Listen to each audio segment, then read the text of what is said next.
আসসালামু আলাইকুম। আজকে আমরা একটি নতুন ভিডিও নিয়ে হাজির হয়েছি। আমরা পাইথনের একটি আইডিই তৈরি করব পাইথন ল্যাঙ্গুয়েজ দিয়েই, এবং সেটা মাত্র 2 লাইনের কোড দিয়ে একটি কোডকে এক্সিকিউট করবে। তাহলে দেরি না করে চলুন শুরু করা যাক। আশা করি আজকের পর থেকে আর আমাদের পাইচার্ম ব্যবহার করা প্রয়োজন হবে না, যদিও এখন আমি পাইচার্ম ওপেন করছি। পাইচার্মের একটি উইন্ডো আমি অলরেডি নিয়ে নিয়েছি। তো প্রথমে আমরা একটি ভেরিয়েবল নেব। শুরু করে ফেলি। কোড ভেরিয়েবল নিলাম। Code equal to input. Input একটা ইনপুট দিয়ে দেবেন আপনার code. Enter your code.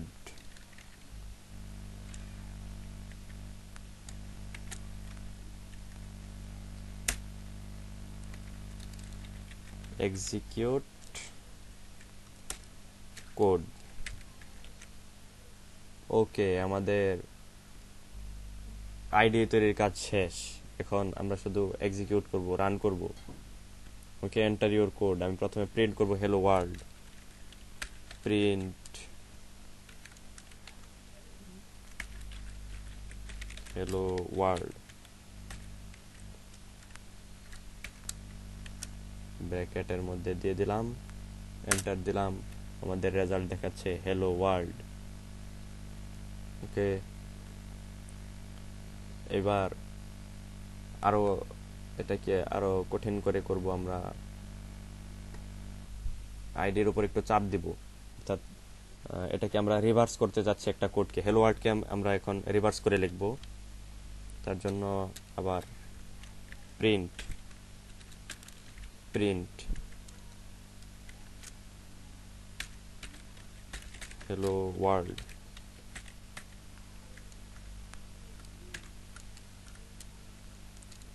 Third bracket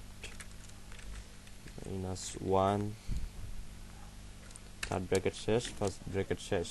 enter দিলাম। এই যে আমাদের রিভার্স করে দেখাচ্ছে DLROWOLLEH সামথিং। উল্টোভাবে দেখলে HELLO, hello, WORLD, world, hello world. আচ্ছা, তাহলে আমাদের এই রেজাল্টটা সঠিকভাবে হয়েছে। কিন্তু এখন যদি এখানে একটু লক্ষ্য করে দেখুন, আমি যদি এখানে 2 লাইনের একটা কোড লিখতে চাই, আমি তো এখানে 2টা কোড লিখছি, 2টাই 1 লাইনের করে। 2 লাইনের কোড লিখতে গেলে যদি এন্টার দেই, এন্টার দিলে আমাদের রেজাল্টটা চলে আসতেছে, অর্থাৎ এখানে আমরা দ্বিতীয় লাইনে যাইতে পারতেছি না। তো এই ক্ষেত্রে আমরা কোডটি যেভাবে লিখব, এই কোড দিয়ে আর হবে না। এখানে কোডটা আর একটু বড় করে সুন্দর করে লিখতে হবে। প্রথমে আমরা নিয়ে নেব কয় লাইনের কোড আমরা লিখতে চাই। তো ততবার করে আমাদের কাছ থেকে ইনপুট নেবে।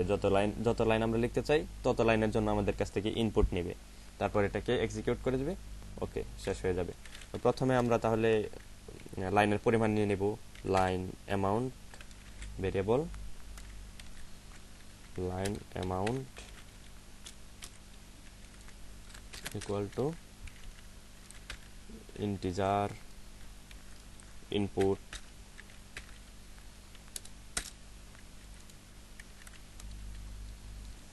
how much line you want to write.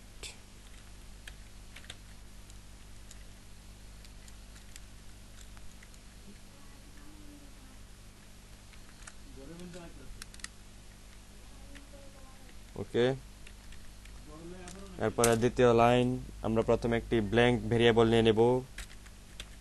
ভেরিয়েবলের নাম দিলাম কোড ইকুয়াল টু ব্ল্যাঙ্ক। এবার লুপটা চালিয়ে দেই। ফর I in range দেব কত, 1 থেকে লাইন অ্যামাউন্ট পর্যন্ত দিলে তো এক কম আসবে, কারণ 1 থেকে শুরু করছি। লাইন অ্যামাউন্ট +1 দিয়ে দিতে পারি, +1। এন্টার। এবার লাইনগুলো কোথায় গিয়ে যোগ হবে? লাইনগুলো সব কোডে গিয়ে জমা হবে। তাহলে কোডের মধ্যে যদি লিখি code equal two code plus, বা আরো সংক্ষেপে লিখি কোড প্লাস ইকুয়াল ইনপুট, যেহেতু আমরা ইনপুট নেব, ইনপুট তো আমরা প্রতি ক্ষেত্রে তো একই ইনপুট দিবে প্রতি লাইনের ক্ষেত্রে, সো আমরা এখানে লিখে দিতে পারি enter this lines value, enter this lines value. এটা রান করার পর আপনারা আরো সুন্দর করে বুঝতে পারবেন, এখন হয়তো একটু বুঝতে অসুবিধা হচ্ছে, সমস্যা নেই, এখন দেখতে থাকুন। এরপর এটাকে এক্সিকিউট করে দিব।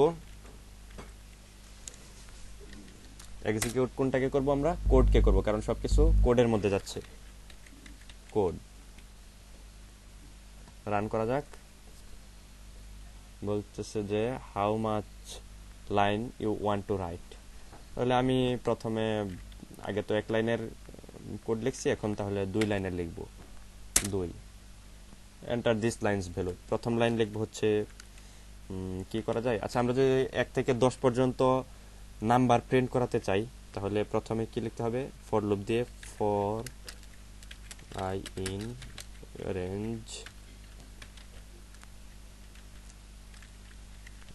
1 11। ওকে, এখন দ্বিতীয় লাইন লিখতে হবে। বলছে এন্টার দিস লাইনস ভ্যালু। দ্বিতীয় লাইন কি? প্রথমে কিন্তু ট্যাব আছে, যদি একটা ট্যাব না দেই তাহলে ফর লুপের ভিতরে যেটা আছে সেটা বোঝা যাবে না। তাহলে প্রথমে একটা ট্যাব দিয়ে দিলাম, প্রিন্ট করে দিব। কাকে প্রিন্ট করব? আই কে প্রিন্ট করব। তাহলেই 1 থেকে 11 এর রেঞ্জের মধ্যে যা আছে তা প্রিন্ট হয়ে যাবে, অর্থাৎ 1 থেকে 10 পর্যন্ত প্রিন্ট। এই যে এইখানে যে ট্যাবের জন্য ফাঁকা জায়গাটা, এটা কিন্তু অবশ্যই দিতে হবে, না হলে ফর লুপের মধ্যে থাকবে না। লুপের মধ্যে থাকার জন্য এই ট্যাবটা অনেক জরুরি, বিশেষ করে পাইথনে। প্রিন্ট, সরি এখানে কোনো প্রিন্ট হচ্ছে আই কে প্রিন্ট করে দিব। এবার এন্টার দিলাম। ওহ, আমাদের খুব সুন্দর কাজ করতেছে আমাদের আইডি। 1 2 3 4 5 6 7 8 9 10। বা আমরা মাত্র কত লাইন? মাত্র 5 লাইনের কোড দিয়ে আমরা তৈরি করে ফেললাম আমাদের একটা সিম্পল আইডি। তো এই আইডিটা খুব যে স্ট্রং, খুব বেশি ভালো সেটা না, এটা হচ্ছে আমাদের সিম্পল একটা আইডি এটা। এবং এই আইডিটা আমাদের যেই আইডিতে আমরা কোডটি লিখেছি, অর্থাৎ পাইচার্মে লিখছি, পাইচার্মের মধ্যেই এটা এক্সিকিউট হয়েছে। তো এটা আমরা নিজেরা একটা আইডি তৈরি করে সেটার মধ্যে এক্সিকিউট করা সম্ভব, তবে এই ক্ষেত্রে সিম্পল ভাবে যেহেতু আমরা করছি, মাত্র 5 লাইনের কোড দিয়ে একটি আইডি তৈরি করে ফেলছি, তো এই ক্ষেত্রে আমরা সিম্পল ভাবে একটা আইডি তৈরি করলাম আর কি। তো এরপর পরবর্তী সময়ে একটি বড় আইডিও আমরা তৈরি করব ইনশাল্লাহ। তো সেটাও আমরা আপনাদেরকে নিয়েই করব, তো তার জন্য সেটার অপেক্ষায় থাকুন, আর আমাদের চ্যানেলটি সাবস্ক্রাইব করে রাখতে পারেন। আমরা যে কোনো সময় ভিডিওটি আপলোড করলে আপনাদের কাছে চলে যাবে। আজকে এই পর্যন্তই থাক। ধন্যবাদ। আপনারা সবাই নিজের আইডি ব্যবহার করে আইডি তৈরি করে সেটাতে কোড রান করবেন। ধন্যবাদ। আসসালামু আলাইকুম।